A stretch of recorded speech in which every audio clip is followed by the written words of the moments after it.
नमस्कार दोस्तों, मैं हूं सौरभ और स्वागत है आपका बुक ट्यूबर हिंदी पर। चलिए एक पल के लिए हर दिखावा बंद कर देते हैं। हाँ, मैं और आप, बस एक ईमानदार बातचीत। आप जो हर सुबह उठकर दुनिया को दिखाते हैं कि आप कितने मजबूत हैं, कितने कंट्रोल में हैं, चलिए उस मुखौटे को एक पल के लिए उतार देते हैं, क्योंकि हम दोनों जानते हैं कि अंदर से आप थक चुके हैं। एक ऐसी थकावट है जो नींद से भी नहीं जाती। यह आत्मा की थकावट है। आप उस प्रमोशन के पीछे भागे और वो मिल भी गया। आपने उस परफेक्ट रिश्ते की तस्वीर बनाई और शायद आप उसमें जी भी रहे हैं। आपका इंस्टाग्राम शायद खुशनुमा तस्वीरों से भरा हुआ है। आपने वो सब कुछ किया जो आपको बताया गया था। सुबह जल्दी उठो, मेहनत करो, पॉजिटिव सोचो, लक्ष्य बनाओ और बस चलते रहो। आपने हर मोटिवेशनल रील देखी है, हर किताब का अध्ययन किया है जो वादा करती है कि खुशी बस अगले मोड़ पर ही है। लेकिन जब रात होती है, जब दुनिया की बत्तियां बुझ जाती हैं और सिर्फ आपके विचारों का शोर रह जाता है, तो एक सच्चाई आपके सीने पर किसी भारी पत्थर की तरह बैठ जाती है। एक खालीपन, एक चुभता हुआ सवाल कि इतनी मेहनत, इतनी भागम भाग के बाद भी मैं वहीं का वहीं क्यों हूं? शांति मुझसे इतनी दूर क्यों है? मैं बेहतर महसूस करने के लिए इतनी मेहनत कर रहा हूं, तो मैं और ज्यादा बिखरा हुआ क्यों महसूस कर रहा हूं? यह सवाल कोई मामूली सवाल नहीं है। यह जहर है जो धीरे धीरे आपको खोखला कर रहा है। और आज हम इसी जहर के बारे में बात करेंगे। लेकिन इसका इलाज किसी गुरु के 5 स्टेप्स वाले प्लान में या किसी पॉजिटिव सोच वाली किताब में नहीं है। इसका इलाज एक ऐसे सच में छिपा है जो इतना उल्टा है, इतना विरोधाभासी है कि हमारा दिमाग उसे पहली बार में स्वीकार ही नहीं करना चाहता।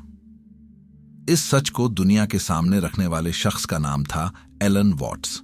वो कोई संत या महात्मा नहीं थे जिनके आसपास एक पवित्र आभा मंडल हो। एक ऐसा इंसान जो पश्चिम में पैदा हुआ, लेकिन जिसकी आत्मा पूरब की गहराइयों में डूबी हुई थी।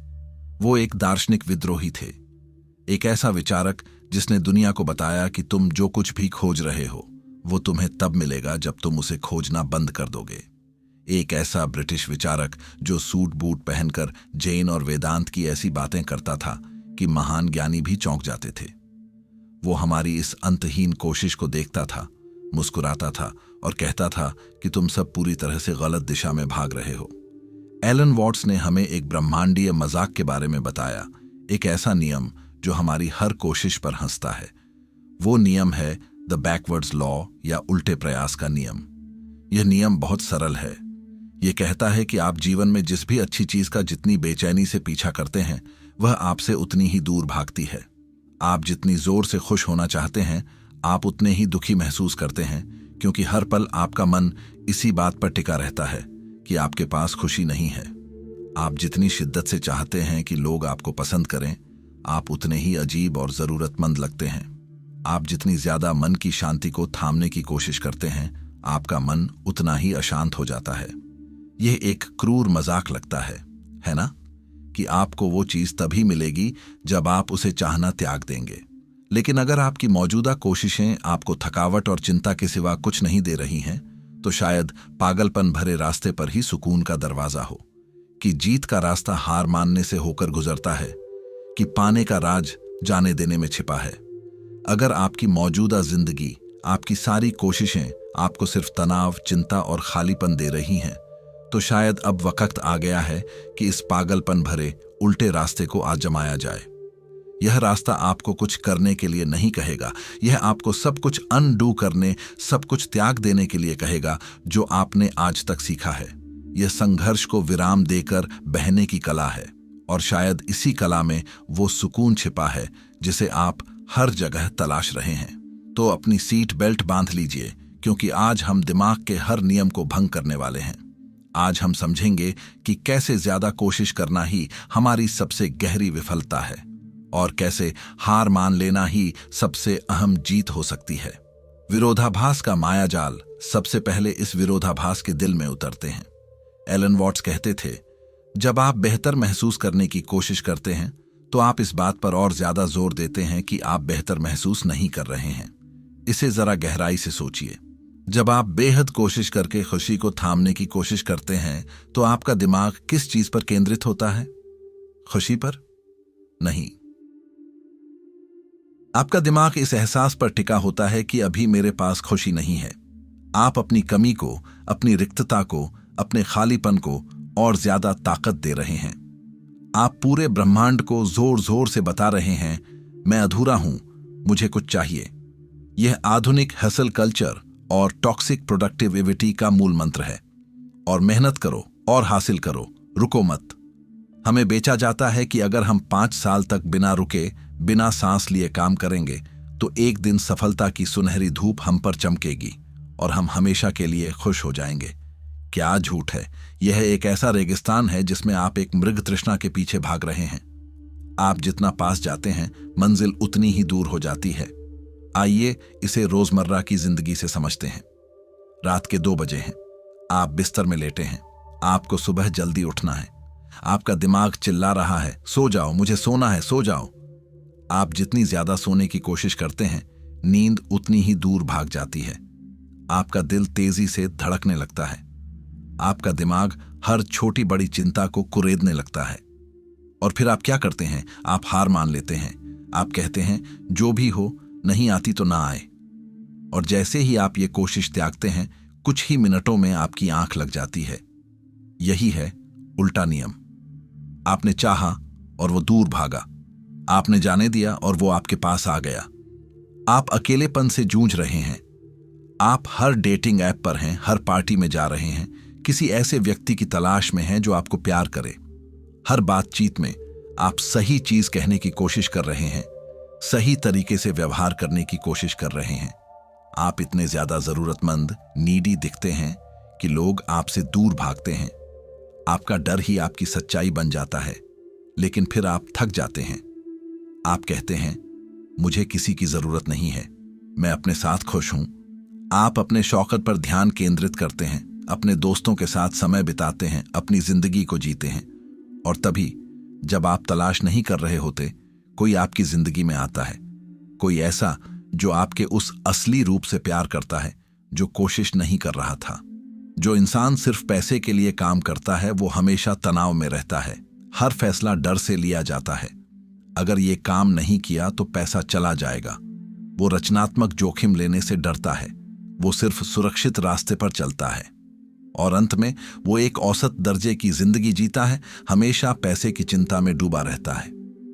लेकिन जो इंसान अपने काम से प्यार करता है, जो मूल्य बनाने पर ध्यान केंद्रित करता है, जो उत्कृष्टता, एक्सेलेंस का पीछा करता है, पैसा उसके पीछे एक बाई प्रोडक्ट के रूप में आता है।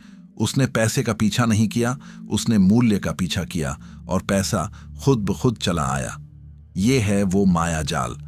हम एक ऐसी दुनिया में जी रहे हैं जो हमें लगातार बताती है, थामो, काबू करो, हासिल करो, जबकि ब्रह्मांड का नियम ठीक इसके विपरीत है।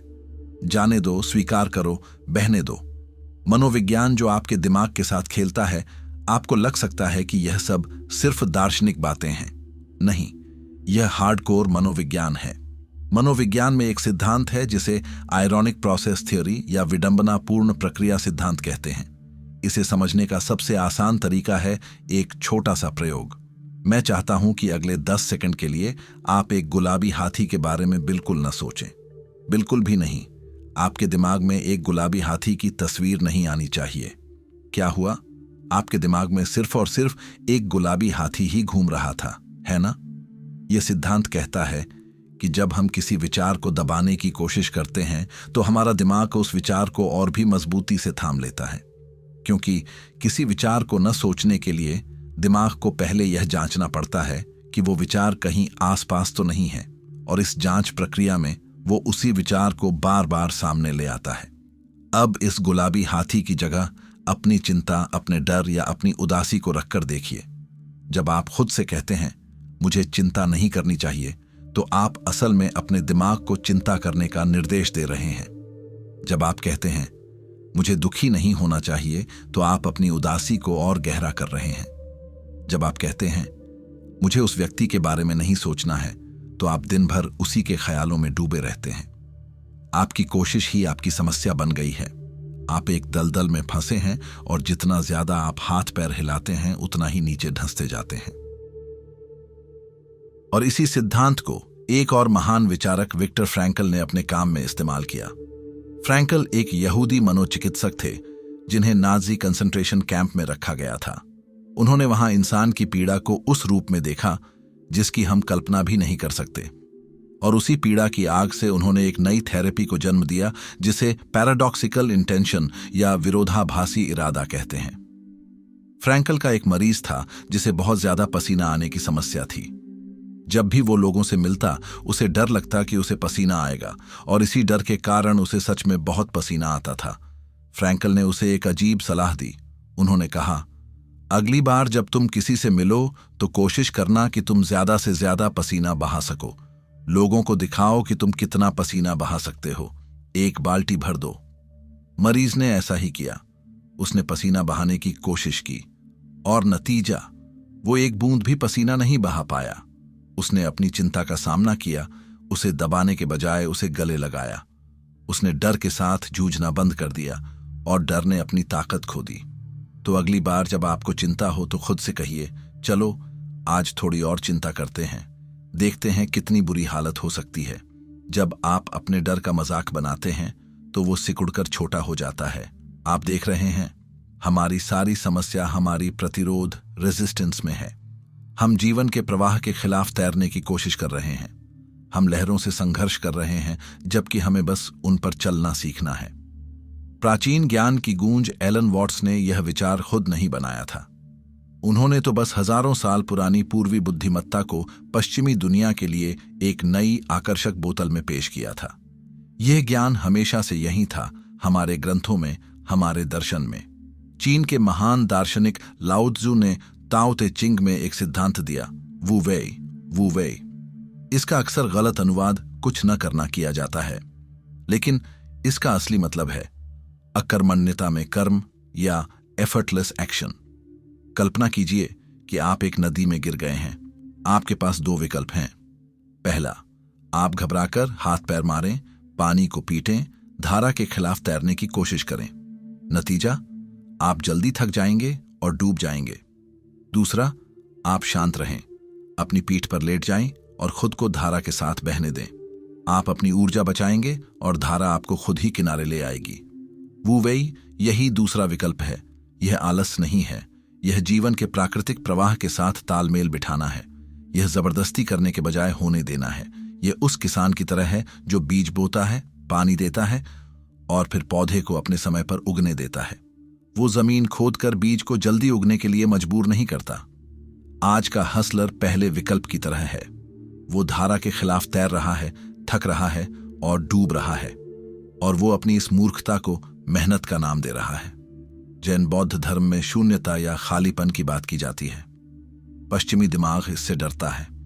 उन्हें लगता है कि इसका मतलब है कुछ भी नहीं, लेकिन यह गलत है। शून्यता का मतलब है नो थिंगनेस, यानी चीजों से, विचारों से, पहचान से चिपके न रहना। एक कप तभी उपयोगी होता है जब वो खाली हो। अगर एक कप पहले से ही भरा हुआ है तो आप उसमें और कुछ नहीं डाल सकते। इसी तरह अगर आपका दिमाग पहले से ही विचारों, योजनाओं, चिंताओं और महत्वाकांक्षाओं से भरा हुआ है तो उसमें शांति और खुशी के लिए कोई जगह नहीं बचती। खुश रहने की कोशिश करना अपने दिमाग के कप को और ज्यादा भरने जैसा है। जाने देने का मतलब है उस कप को खाली करना, ताकि जीवन खुद आकर उसे भर सके। जब आप मैं की इस कहानी से मुक्त हो जाते हैं, मैं ऐसा हूं, मुझे ये चाहिए, मेरी जिंदगी ऐसी होनी चाहिए, तभी आप असली आजादी का अनुभव करते हैं। और अब आते हैं उस ज्ञान पर जो हमारी अपनी धरती से उपजा है। भगवत गीता में भगवान कृष्ण अर्जुन से जो कहते हैं वो बैकवर्ड्स लॉ का सबसे शुद्ध और शक्तिशाली रूप है। कर्मण्येवाधिकारस्ते मां फलेषु कदाचन। तुम्हारा अधिकार केवल कर्म करने में है, उसके फल में कभी नहीं। यह सिर्फ एक श्लोक नहीं है, यह जीवन जीने का एक पूरा दर्शन है। कृष्ण कह रहे हैं कि तुम अपना पूरा ध्यान, अपनी पूरी ऊर्जा अपने कर्म पर लगाओ, अपनी कला पर लगाओ, अपने कर्तव्य पर लगाओ, लेकिन उस कर्म से पैदा होने वाले नतीजे से अपनी खुशी को मत जोड़ो। अगर तुम फल से संलग्न हो गए तो तुम गुलाम बन जाओगे। अगर नतीजा तुम्हारी उम्मीद के मुताबिक आया तो तुम्हें अहंकार होगा, अगर नहीं आया तो तुम्हें दुख होगा। दोनों ही स्थितियों में तुम्हारी शांति भंग हो जाएगी। लेकिन जब तुम निष्काम कर्म करते हो, जब तुम सिर्फ कर्म करने के आनंद के लिए कर्म करते हो, तब तुम मुक्त हो जाते हो। तब हार और जीत, सफलता और विफलता सब तुम्हारे लिए एक खेल बन जाते हैं। तुम तनाव मुक्त होकर अपना सर्वश्रेष्ठ प्रदर्शन कर पाते हो। आज का युवा इंटरव्यू में जाने से पहले ही सोचता है, अगर ये नौकरी नहीं मिली तो क्या होगा। वो पहले ही परिणाम से इतना चिपक गया है कि वो इंटरव्यू में अपना स्वाभाविक आत्मविश्वासी रूप दिखा ही नहीं पाता। लेकिन जो व्यक्ति यह सोचकर जाता है कि मैं बस अपना सर्वश्रेष्ठ दूंगा, नतीजा जो भी हो, वो ज्यादा सहज, ज्यादा आत्मविश्वासी और ज्यादा सफल होता है। क्या आप देख रहे हैं कि ये सारी महान परंपराएं एक ही दिशा में इशारा कर रही हैं? चाहे वो लाओ त्सु हो, बुद्ध हो या कृष्ण हो, सब कह रहे हैं, थामो मत, जाने दो। आधुनिक विचारक और यही सत्य, यह ज्ञान सिर्फ प्राचीन नहीं है। आज के समय के कुछ सबसे तेज दिमाग भी इसी निष्कर्ष पर पहुंचे हैं। नवल रविकांत, सिलिकॉन वैली के एक प्रसिद्ध निवेशक और विचारक, कहते हैं, पैसे या स्टेटस की तलाश मत करो, धन की तलाश करो। धन का मतलब है वो संपत्ति जो आपके सोते समय भी आपके लिए काम करती है। यह एक दीर्घकालिक खेल है। जो लोग जल्दी अमीर बनने की योजनाओं के पीछे भागते हैं, वे अक्सर अपना सब कुछ गंवा देते हैं। लेकिन जो लोग धैर्यपूर्वक मूल्य बनाने, सीखने और निवेश करने पर ध्यान केंद्रित करते हैं, वे समय के साथ अविश्वसनीय धन का निर्माण करते हैं। यह फिर से वही बात है, परिणाम से अनासक्ति। एकार्ट टोल अपनी किताब द पावर ऑफ नाउ में हमारे मन की निरंतर बकवास को हमारी पीड़ा का स्रोत बताते हैं। वो कहते हैं कि हमारा दिमाग या तो अतीत के पछतावे में रहता है या भविष्य की चिंता में। वो वर्तमान क्षण में कभी होता ही नहीं, और खुशी, शांति, जीवन, ये सब केवल और केवल वर्तमान क्षण में मौजूद हैं। जब आप खुशी का पीछा करते हैं तो आप भविष्य में एक विचार का पीछा कर रहे होते हैं। जब मुझे वो नौकरी मिल जाएगी तब मैं खुश होऊंगा, जब मैं वो घर खरीद लूंगा तब मैं खुश होऊंगा।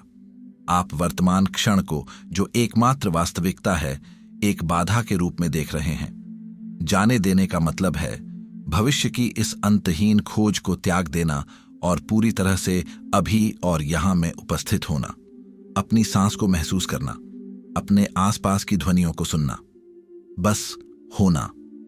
आपकी चिंता इसलिए नहीं है कि आपके जीवन में समस्याएं हैं। आपकी चिंता इसलिए है क्योंकि आपका दिमाग आपको लगातार बता रहा है कि आपके जीवन में समस्याएं होनी नहीं चाहिए। आप वास्तविकता से संघर्ष कर रहे हैं और यह एक ऐसी जंग है जिसे आप कभी नहीं जीत सकते। तो अब क्या करें? जाने देने की कला अब सबसे अहम सवाल आता है। ठीक है, मैंने मान लिया कि ज्यादा कोशिश करना बेकार है, लेकिन अब मैं क्या करूं? क्या मैं सब कुछ त्याग कर हिमालय चला जाऊं? क्या मैं काम करना बंद कर दूं? नहीं, बिल्कुल नहीं। एलन वॉट्स कहते थे, यह मैले पानी को साफ करने जैसा है। अगर आप उसे हिलाते रहेंगे तो वह और गंदा होता जाएगा, लेकिन अगर आप उसे बस यूं ही रहने दें तो मैल अपने आप नीचे बैठ जाएगा और पानी साफ हो जाएगा।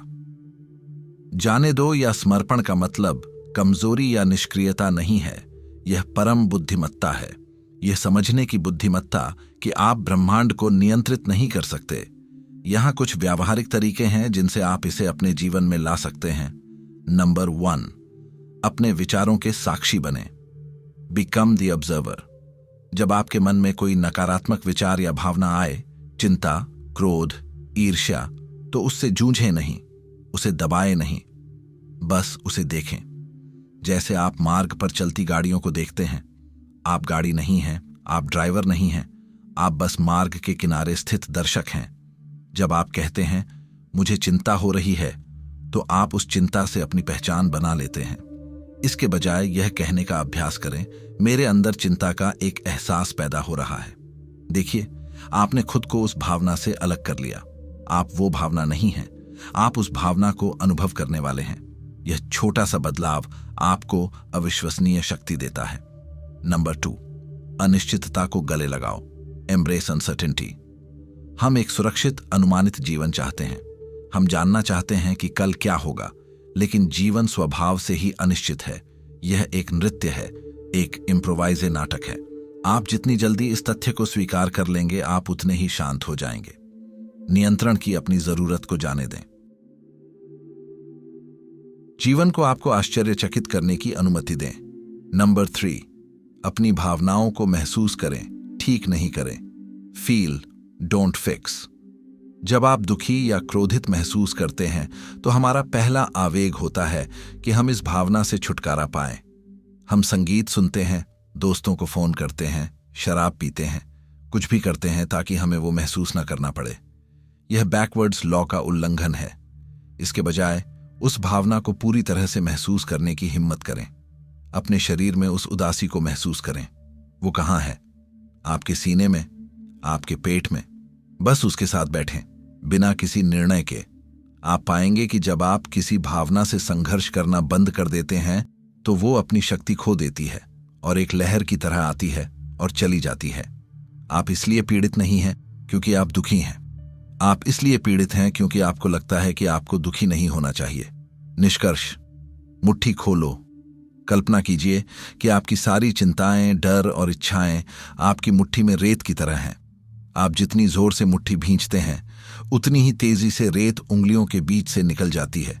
लेकिन अगर आप अपनी हथेली को धीरे से खोलते हैं तो रेत वहीं टिकी रहती है। यह समर्पण है।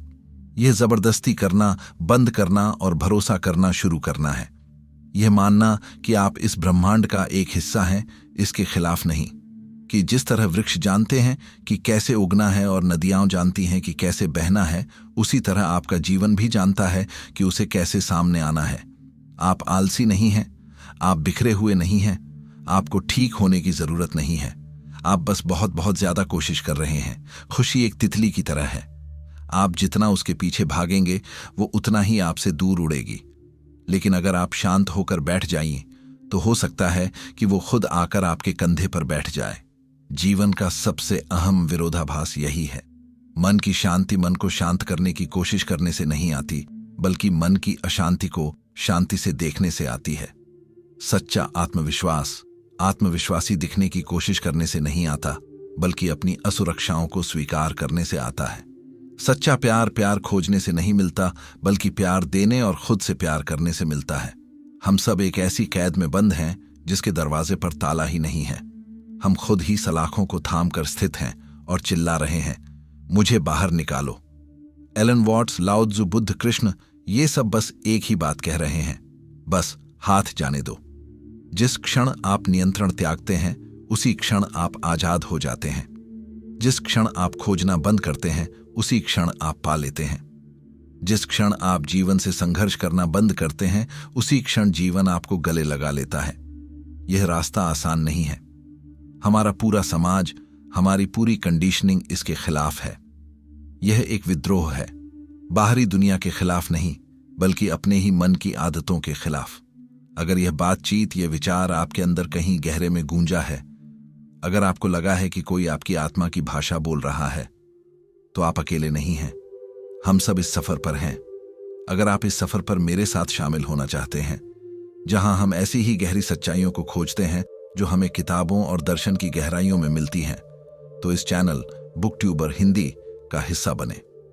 सब्सक्राइब बटन सिर्फ एक क्लिक नहीं है, यह इस बात का ऐलान है कि आप इस शोर शराबे वाली, भागम भाग भरी, सतही दुनिया को चुनौती देने के लिए तैयार हैं। यह इस बात का संकल्प है कि आप अपने मन की गहराइयों में उतरने से डरते नहीं हैं। और अगर आज इस वीडियो ने आपको एक पल के लिए भी रोका है, सोचने पर मजबूर किया है, तो नीचे कमेंट्स में बस एक चीज लिखिए, लेट गो। यह सिर्फ एक कमेंट नहीं होगा, यह आपके लिए, आपके अवचेतन मन के लिए एक रिमाइंडर होगा, एक मंत्र। और इस वीडियो को अपने उस दोस्त, उस भाई, उस बहन या उस साथी के साथ जरूर शेयर कीजिए जिसे आपको लगता है कि इसकी सबसे ज्यादा जरूरत है। वो इंसान जो बहुत ज्यादा मेहनत कर रहा है और बहुत ज्यादा थक चुका है। शायद आपके इस एक शेयर से उसे वो सुकून मिल जाए जिसकी वो तलाश कर रहा है। याद रखिए, आपको कुछ भी थामने की जरूरत नहीं है, बस जाने दीजिए और जीवन को बहने दीजिए। धन्यवाद।